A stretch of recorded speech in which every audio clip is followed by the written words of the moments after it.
అందరికీ మర్నాత. ఈరోజు దేవుడు మనకు అనుగ్రహిస్తున్న శ్రేష్టమైన వాగ్దానము, శ్రమలను చూచి మీరు అధైర్యపడవద్దని వేడుకొంచున్నాను, ఇవి మీకు మహిమకరములయ్యున్నవి. ఎఫెసీలకు రాసిన పత్రిక 3వ అధ్యాయము 13వ వచనము. I ask you therefore not to be discouraged because of my sufferings for you, which are your glory. Ephesians chapter 3 verse 13. ఈ రోజుకు గాను కృపగలిగిన దేవుడు మనకు అనుగ్రహించిన వాక్య భాగమును బట్టి ధ్యానించుకుందాము. ప్రియమైన సహోదరి సహోదరులారా, ఈ రోజున పౌలు భక్తులు సెలవిస్తున్నారు, శ్రమ వచ్చినదని దాన్ని చూచి ఏమాత్రమూ అధైర్యపడకూడదు, ధైర్యంగా ఉండాలి అని. ఎందుకంటే ఆ శ్రమలు రాబో రోజుల్లో ఆశీర్వాదాలుగా మారబోతున్నాయి. ఈ లోకంలో ఏ మనిషికైనా శ్రమ అనేది వస్తుంది. కొందరు వాటిని ఎదిరించి నిలబడితే మరికొందరు వాటిని తట్టుకోలేక ఎదిరించే ధైర్యము చేయక కృంగిపోయి నిస్సహాయులుగా ఏమీ చేతకాని వారిగా మిగిలిపోతుంటారు. మరి శ్రమల్ని ఎదిరించి తట్టుకొని ఓర్చుకొని నిలవబడగలిగినటువంటి వారు మాత్రము విజయాన్ని పొందుకుంటారు. అందునిమిత్తమునే బైబిల్ పరిశుద్ధ లేఖనములు కూడా తెలియచేస్తున్నాయి, నీవు శ్రమ దినమున కృంగిన ఎడల చేతగాని వాడవగుదువు.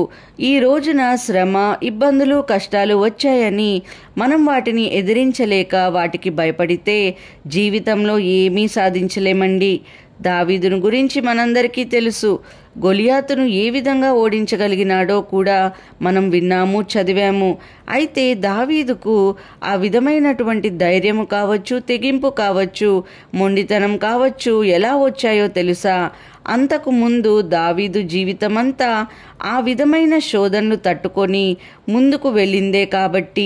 రాజుగా ఉన్నటువంటి సౌలు మరియు అతని సైన్యమే గొలియాతును చూస్తే భయపడ్డారు. అన్ని రకాలైన ఆయుధాలు ఉన్న వెనకడుగు వేస్తూ వచ్చారు. అసలు ఆ దేశంలో ఏ ఒక్కరు కూడా ఆ భయంకరమైన వ్యక్తిని ఎదిరించడానికి ముందుకు రాలేదు. అటువంటిది దావీదు ఎందుకు ముందుకొచ్చాడో తెలుసా?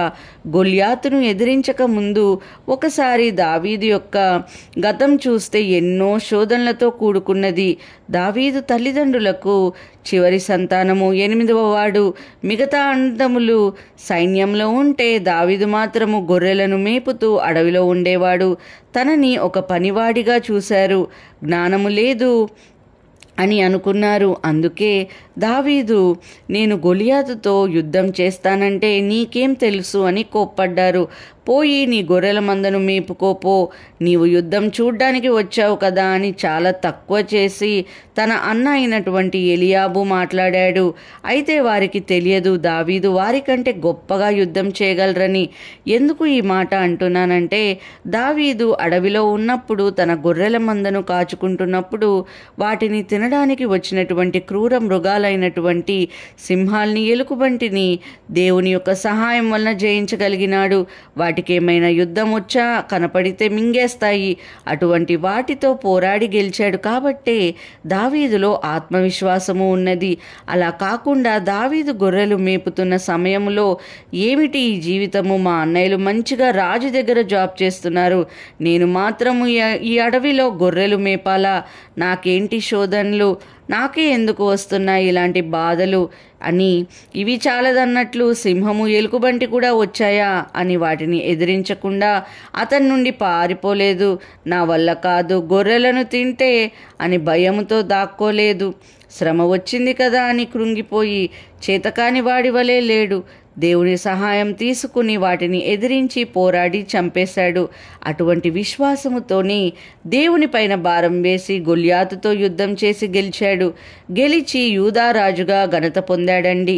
ఈ రోజున ఈ మాటలు వింటున్న ప్రేమైన సహోదరి సహోదరుడా, మీకు కూడా ఎన్నో శోధనలు, ఎన్నో సమస్యలు ఉండవచ్చు. మీకున్న అనారోగ్య సమస్యలు మిమ్మల్ని భయపెడుతుండవచ్చు. నీకున్న ఆర్థిక అప్పుల సమస్యలు మీలో ఉన్న ధైర్యంను తీసివేస్తూ ఉండవచ్చు. మీ కుటుంబ పరిస్థితులు మిమ్మల్ని కృంగదీస్తూ ఉండవచ్చు.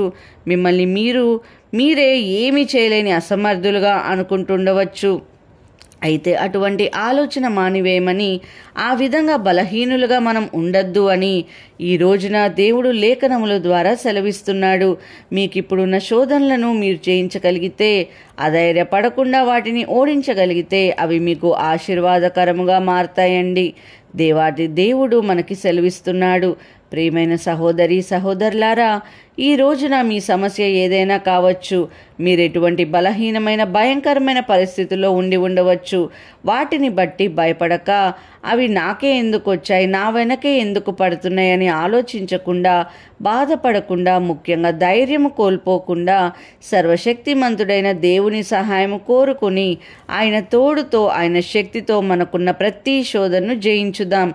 అప్పుడు రాబో రోజుల్లో మనకు ఏ శోధన వచ్చినా భయపడకుండా వాటిని ఎదిరించగలుగుతాము. తద్వారా దేవునికి ఆశీర్వాదములను, ఆయన ఇచ్చు దీవెనలను పొందుకుని దావీదు వలె మనం కూడా గొప్ప స్థానంలో నిలబడగలుగుతామండి. ప్రార్థన చేసుకుందాం.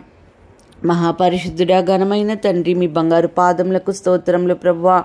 యేసయ్యా, మా అందరికీ మరి ఒక దినమున ప్రభువా సజీవ లెక్కలో కాపాడి ప్రభువా మమ్మల్ని అందరినీ ప్రార్థన చేయడానికి సహాయం చేసిన దేవా మీకు స్తోత్రములు ప్రభువా. ఈ రోజు నా ప్రభువా వారంలో నా ప్రభ ఫస్ట్ డే నా ప్రభ మండేలో మేము అడుగుపెట్టి ఉన్నాము తండ్రి.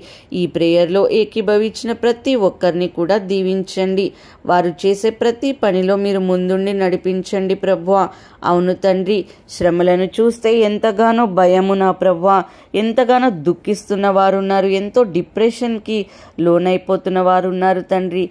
కానీ ప్రభువా, ఏ విధంగా అయితే దావీదు నా ప్రభువా యేసయ్య ధైర్యముతో, విశ్వాసముతో ప్రభా మీ సహాయముతో తన శ్రమలను ఎదుర్కొన్నాడో, అదేవిధంగా మేము కూడా మా శ్రమలను ఎదుర్కొనే శక్తిని మాకు దయచేయమని నజరేయుడైన యేసుక్రీస్తు అతి పరిశుద్ధ నామములో అడిగి వేడుకొంచున్నాము పరమ తండ్రి.